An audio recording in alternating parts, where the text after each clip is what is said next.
their bid for the White House in 2004. They have set their sights on winning the vote of the evangelical, realizing the power of that vote. And let me just say that we probably somewhere down the line are going to have to define what evangelical really means, because now the left has adopted that term. But anyway, the political left is talking religion now, where before it was a taboo. A fellow by the name of Burns Strider, who heads the religious outreach for the House Democratic Caucus, which was created actually by Nancy Pelosi in 2005 when Democratic strategists recognized how their party lost ground in the previous election. And anyway, Burns Strider has been hired by Hillary Clinton as her new faith advisor for her 2008 presidential bid. So while the political left is moving into religious territory, which they so criticized in times past, what we're witnessing now, because the vote of the evangelical church it's huge and now becoming valued because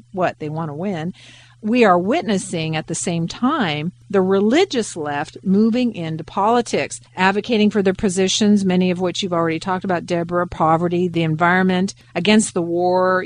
And they also say that the church, quote unquote, is tired of abortion and homosexuality as issues. So they downplay those. But the reality is they really are for abortion and gay rights. So that's why they're downplaying them, because that's not popular. So they're turning their view to the environment and these other things. They're becoming very aggressive. For instance, there's a book entitled The Left Hand of God, Taking Our Country Back from the Religious Right by Michael Lerner. And he says, the unholy alliance of the political right and religious rights threaten to destroy the America we love. It also threatens to generate a popular aversion to God and religion by identifying religious values with pro-war, pro-business, pro-rich, anti-science, anti-environmental stance. Over the past few decades, the Republicans have achieved political dominance by forging a union with the religious right.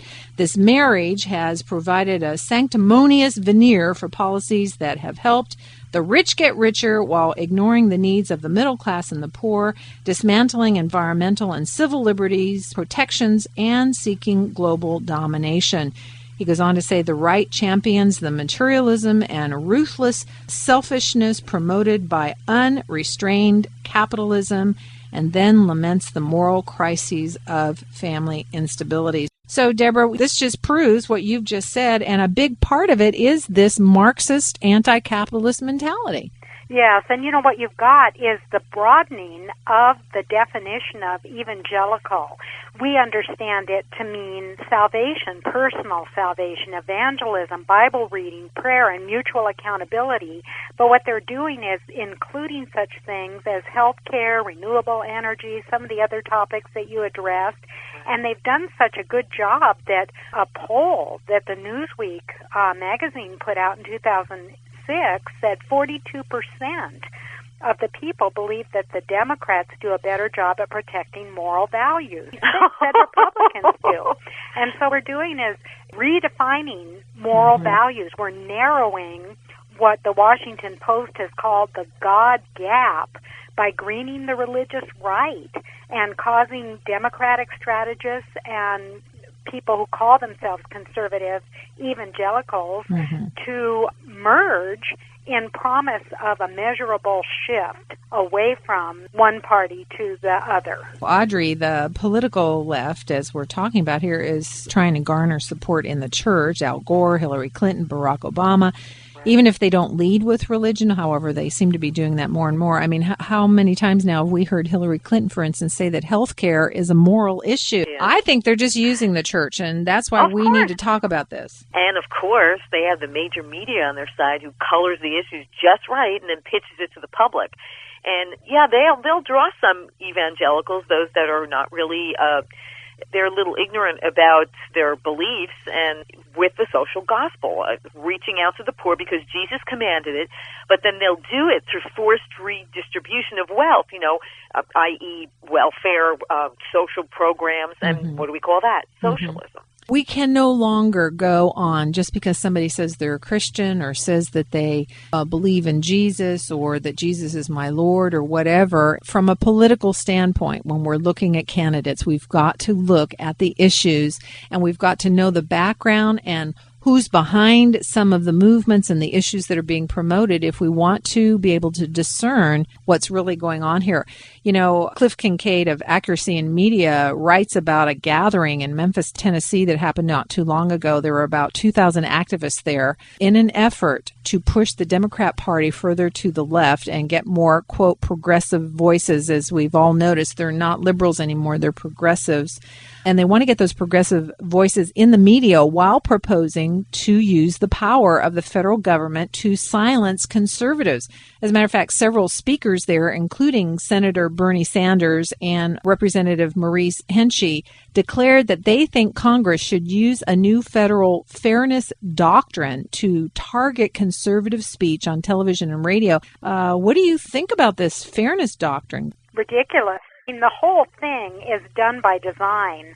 There's an intent to manipulate, and you have training liberals to speak and act like religious Americans without actually speaking the fundamental Bible truth of things. Even Senate Minority Leader Reid, the Democrat from New Mexico, admits that Jim Wallace works closely with the leadership of the Progressive Party, as we'll call it. We really need discernment. And I think it's really important to look at the progressives, the liberals, the left, in terms of how functional is their discerner. I've mentioned this in the past, but I want to say it again. The Detroit Iman was at the DNC conference. He basically led the Democrats there at their conference in a prayer of conversion to Islam. Heads bowed reverently. The Democrats were led in a prayer by this Muslim cleric who essentially asked Allah to assist in converting the party members to Islam.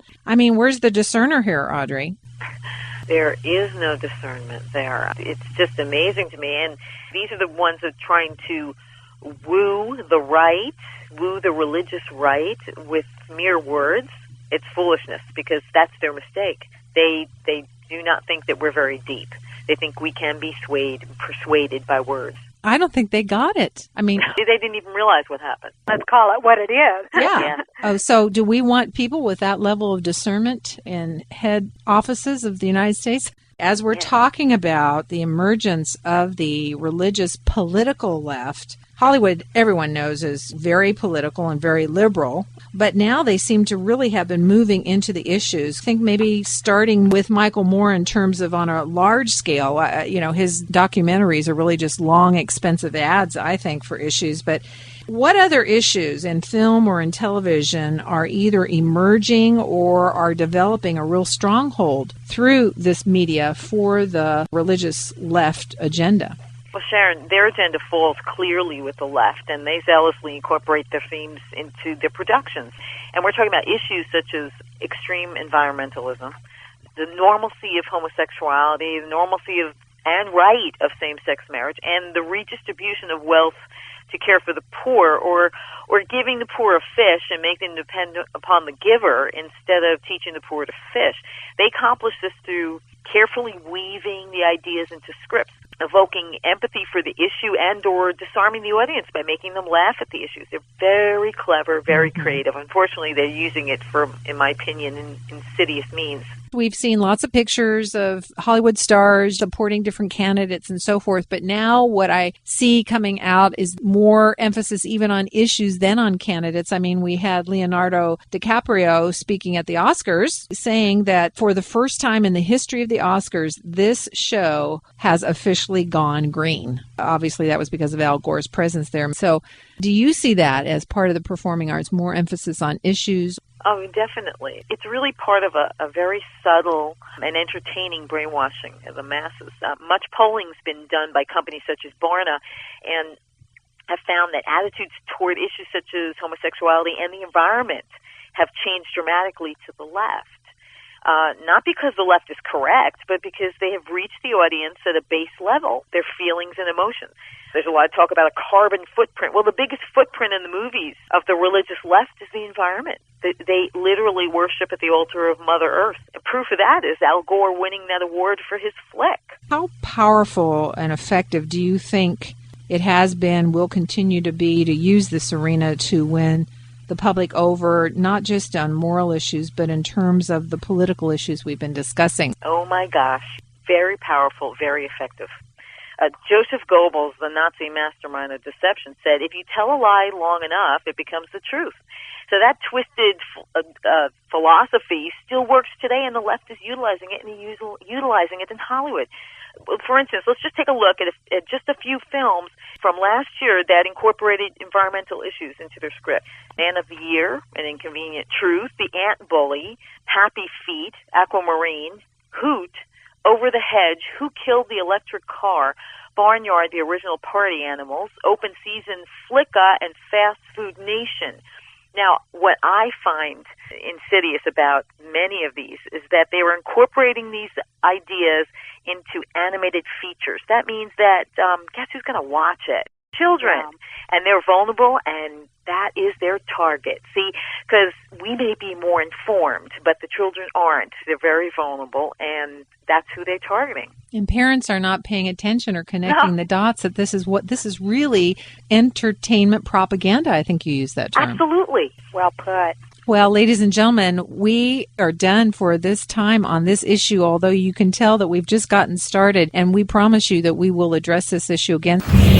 Wow, radio couldn't get any better. This is Cliff Kincaid of Accuracy in Media. I strongly recommend that you support the radio show of Sharon Hughes as an alternative source of good, reliable, and accurate information. Incoming message. Wow! All I can say is wow! If you could read some of the emails, they're so heartening, and it's really a work that's become very effective. And so I would like to take this opportunity to just appeal to you to support Changing Worldviews. Go to the website, changingworldviews.com, click on the donate page, become a monthly partner, even if it's only $15 a month. You know, that's $15 a month helps Sharon stay on the air and helps cover the cost. It is money that is invested in our future, our meaning, not Sharon's and mine, but ours as a nation. So it helps to get the message out. Consider supporting us. If you think about it, you go have a latte, it's $5. So 3 lattes a month would support Changing Worldviews in a big way. So I encourage you to go to the website and click on donate and make the commitment. Thank you so much. Well, that's it, ladies and gentlemen. I encourage you to tune in every Monday, Wednesday, Friday, and Saturday on KDIA AM 1640 at 4:30 p.m. and every Tuesday, Thursday, and Sundays for our 1-hour live stream show, which you can access by going to changingworldviews.com, listen online, or by telephone at 424-222-5360, or online, changingworldviews.com. Click on the Blog Talk Radio link, and that'll take you to our online stream show. And there's also archives there as well. So until I see you tomorrow, this is Sharon Hughes saying it like it is. Thanks for listening to Changing Worldviews with Sharon Hughes. You can get more information on today's topic or order a CD of today's show by visiting changingworldviews.com or writing us at Changing Worldviews, P.O. Box 750624, Petaluma, California, 94975-0624. You can also contact us at talk@changingworldviews.com. That's talk@changingworldviews.com. Our program is listener-supported, and we appreciate your tax-deductible donations to help us get the truth out on the important issues Sharon addresses on the show. So until next time, remember, stay alert, stay informed. We live in a changing world.